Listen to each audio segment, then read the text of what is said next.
Do you dream of someday having your own children's book? Then this video is for you. We're gonna look at 5 tips on making it a little bit easier. When I started out with my first children's book, I thought this process would take me about 6 months. I could have it in the stores, everybody will buy it, I might even get famous. Well, the opposite happened. It took me about 4.5 years to finish it, and when I found a publisher, he went bankrupt a year later. This process was so much longer and so much difficult than I initially experienced that I want to give you some tips on how you can make this easier for yourself. Tip 1, get a better understanding of children's books. Tip 2, understand how children experience children's books. Tip 3, start broad and then work out the details. Tip 4, check your work with other people and see how it resonates. And tip 5, approach finding a publisher as applying for a job. Now the first tip is start getting a better understanding of how children's books work. The best thing you can do is actually to go to your nearby shop or library and just pack up a few books and start reading them. You'll see that there is such a big range of different books. Some books have stories, other books don't have stories. And get an understanding of why these books work or don't work. So you could actually just go to a librarian or to a bookstore owner and ask them, how do these children's books work and why do they work? I mean, these people live from selling books and from the book world. So they'll probably have a pretty good understanding of how these books work, how they get published, and all the other things that might be unaware for you when you're entering this world. Now, another thing you can actually do is to approach people around you who have children and have a ton of children's books and ask them if you can loan them or get an understanding of their experience. In my case, at that time, I didn't have a lot of people with children, but I knew that my parents actually had tons and tons of children's books that they used when they had to read me stuff before I went to bed. So I called them up and asked them if they still had those books. And I just went home and had this pack of books and took them home and just went through them over and over again to get a better understanding of these old children book stories that were very cool when I was little. So when doing research, I found out that there was such a big difference between books. Some books had a lot of text and just small images, and other books would have no text at all, just nice illustrations. And I noticed, thinking to myself, that I had the assumption that when you're making a children's book, it had to have a story. Well, it doesn't. You can just make nice illustrations. So this led to the idea of that there's like a scale from text-based to more image-based, and you can actually decide for yourself where you want to place your book on that scale. Now, my second tip is to do a little bit of research of how children experience the book. In the design world, they call this user experience or user interaction. This means that you'll need to check with your audience, which in this case is children, and you'll need to get an understanding of how they experience the book. Now, one of the things that is something that I really learned is that children have such a different attention span than adults. Adults, they know when they start reading a book that there are moments when, well, there might be not happening a lot, but this is like a build up towards something else. Now, in children's books, this works totally different. You have very high peaks and very high lows, but these need to be very short. While in more adult books, these peaks go up and down, and they may be longer time in these highs or in these lows. And when you're reading a book to a child and they don't like it, they'll just run off and do something else. Now for me, because I didn't have a lot of people around me to get a better understanding of how children's books work, I would actually go to this foundation in the Netherlands, which is the Reading Express or Voorlees Express in Dutch, which literally means that you would apply and then you would have to go to a library and get a pack of books and go to a certain child to an address. And you would have to read that child books. So I had this little girl which I had to read these stories to. So when I went to the library, I picked a lot of books that were interesting in my point of view, right? I was a male, she was a girl. Without me being aware of it, I picked these stories which would contain a little bit more of story and something of heroism, because these were the things that I preferred when I was a child. But when I started reading these books to her, I noticed that she was not interested at all in these stories. A bit of a coincidence is that I also picked this book which had nothing of a story. It was just circles, triangles and squares, just basically shapes on the book. And you would have to move the book around, and then these shapes would move around in the book as well. And this had such an enormous effect on this kid, because just having these shapes and needing to flip the pages would make her jump up and down the couch because she was so enthusiastic about having to interact with this book. So I found at that moment that a story on itself is not so important for having a good children's book, but it really needs to invoke a certain interaction or experience with the child.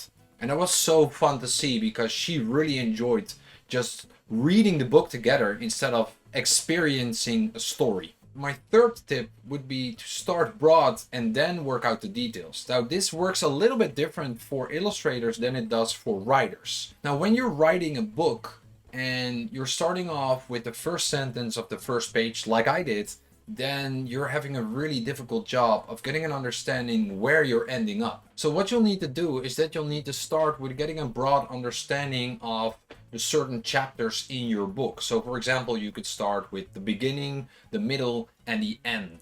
Like, what kind of themes are happening over there? I would also work with post-its that you could just move around over the board or over the storyline, and then get a better understanding of what happens and what is the sequence of everything. How are things related to each other instead of the first page of text? I started to do a little bit more research on how do you start writing a book. And one of the things I really noticed is that you need to find your log line. Now, the log line is what your story is about in one sentence. And it needs to hit 4 basic elements, of which the first one is irony. Irony means it must be in some way ironic and emotionally evolving. The second thing is that it needs to create a compelling mental picture.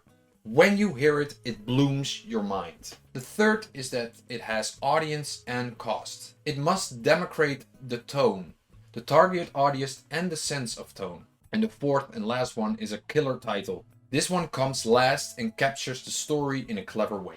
So let's check the logline of the children's book that I made and see if it hits these 4 basic elements. A dirty monster who needs to believe in himself to make friends. Now, first of all, irony. It must be in some way ironic. Well, a dirty monster who wants to make friends is some way of an irony, because we might not suggest that a dirty monster wants friends. So there's somewhat of irony in here. Now, does it create a compelling mental picture? When we think of a dirty monster, we already see something happening. So there is a compelling mental picture. Does it have audience and costs? Now, the idea of a dirty monster who needs to believe in himself to make friends creates this mental idea of him being very insecure. So we have audience and costs. And a killer title, Mr. Mudd, has an alliteration or some rhythm in it. So that one works as well. So we ticked all boxes. Instead of making one log line, I would advise you to make dozens of log lines. You cannot have too much. Also, don't make a log line for just one story. Make log lines for several stories, because you don't know what works. You're just exploring at this stage. Now, when you have these dozens of log lines, I would advise you to go outside to people who want to give you some advice. Now, these could be people who have no idea about making a story, or really experienced authors or illustrators who know how to make books. Some of these people might want to help you, others might not want to help you, but try to do a cup of coffee with them and show them everything you made. This is where you have to really open up, because if you show these people your work, they're going to give you some advice and some inspiration to think about. Use this inspiration, use this feedback. Go back home and start working on your story more and more. Try to fill in more details and try to get more concrete about certain scenes or certain pages in your book. I did this a lot, and I had so much feedback and so much inspiration that I also incorporated in the book. Eventually, you could actually say that I'm not so much an author of the book, I'm more a curator of the book. Because there's so much elements other people came up with while they were reading my stuff that I thought, hey, this is such a good idea, I'll put that in my book. And that's how step by step my story evolved to the story it is right now. Now, this tip is also applicable for illustrators. So I would also advise for illustrators to start broad when you're starting to make your children's book. Instead of starting with the first page and get right into it and try to make a Mona Lisa out of it, I would say start with the storyboard. Now, I made this mistake myself, that I started with the cover and I really delve into it without thinking about style or the identity of the book. And I thought, well, I'm very talented, I can start on the final piece right away. Well, this was such a time-consuming assumption. So I would highly recommend that you don't start thinking in terms of being very talented or not. You're exploring the book right here. You're trying to get an idea of what this identity or what this brand of the book is. And that means thinking in terms of color, thinking in terms of the character, thinking in terms of values. Are you going to work with shapes or are you going to work with lines? These are all questions that you really need to be able to answer before you start working on the pages of the book. A lot of trial and error, I actually found out that I had to make a storyboard. Now, what is a storyboard? A storyboard is something that is one board, one overview of your whole book. So how is everything going to look in the end? So it's not so much thinking in terms of color here. It's just actually rough sketches that are showing you how the pages of the book were. Now, with my book, I was working with a spread. So you have a left and a right image. So I bought this big whiteboard which could have magnets on it, and I just had all these post-its for the pages with just a little scribble of information of what it looked like and the sentence that was on it. And I just put down all the post-its on the whiteboard and gave me such a good information of what was the beginning, what was the middle, and what was the end. Now, another thing that I would advise you is that before you start working on a book is that you get a very good understanding of your main character and actually all the characters in your book. You need to have a very clear idea about what are the characteristics of this character. Like, is he small or is he big? Is he heavy or is he very light? Does he work out or doesn't he work out? Is he very conscious about himself or is he just very childlike? Is he spontaneous or very thinking about stuff? These are more the psychological elements of your character, but also try to draw him in different ways. This is also something that I did. And as you can see, I had such different forms of Mr. Mud that I just really experimented with finding what works best in my opinion. And this is also a process of just iteration, iteration, and iteration. I want to share you something that I actually found while I was making this storyboard. Because while I was making this storyboard, I was also reading to this girl, right? And I noticed that her attention span was very low. So what I found is that pages needed to have a page turner element. They needed to create a cliffhanger that she was interested on moving to the next page. I found out that I didn't want to ask the question on the left page and answer it on the right one, because if you would do that, then there wouldn't be purpose for moving to the next page. So I had to ask the question on the right page, then she would want me to flip the page to the next one and there it would be answered. And this is a process that goes over and over again, because each time the right page was a question and the left page was an answer. So that way we could flip through the whole book. Now, when you've gone through this whole process of iteration and testing your book, then eventually you'll end up with a prototype or a book that you can be really proud of. So really experience that, celebrate the moment that you're done with this book and you can be proud of it. But then of course you'll want to have it in the market. This is a total different process, because you're gonna move from being a creator to more an entrepreneur, because you'll need to see your book as a product that you want to put in the market. Now this is a whole different mindset, because you as a creator love your book. It's your child, right? You've created it and you think everybody will love it. But unfortunately, this is not the case. You're an entrepreneur now. You have a product and you want to sell this to other people. So you'll need to convince them. You're actually asking a publisher to invest time, money, and effort in you and your book to actually make profit out of it as well. So when you eventually get an appointment of presenting your book, I would say put on a suit, make sure you have all the answers to their questions. What are these agents or publishers looking for?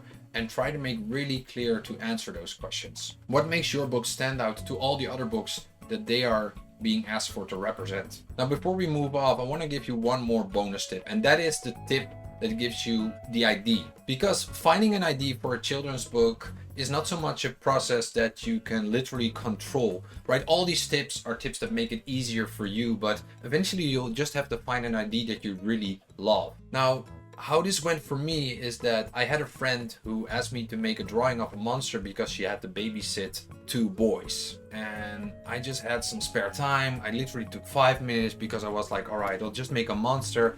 And I drew this drawing of Mr. Mud. And I just sent it over and I was like, all right, enjoy it. You know, I wasn't really paying attention for it. And a few days later, she came back and she told me that one of these 2 boys had looked at this drawing for more than 3 hours because he was just so amazed with it. And I wasn't even aware of that this drawing, which I made in 5 minutes, had such an impact on kids. So I was like, well, if this is working for him, then it might be working for more children.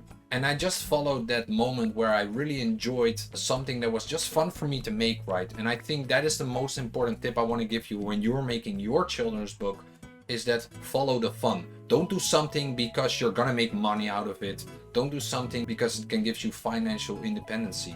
Making a children's book is a process that you should really enjoy because it's just so much fun to experiment and find your story that you want to give to the world. So I hope this video helped you on getting a little bit of an understanding of what it takes to make a children's book, and I wish you all the best of luck with creating your own children's book and putting it in the world. Please consider giving this video a thumbs up and subscribing to my channel. Bye bye.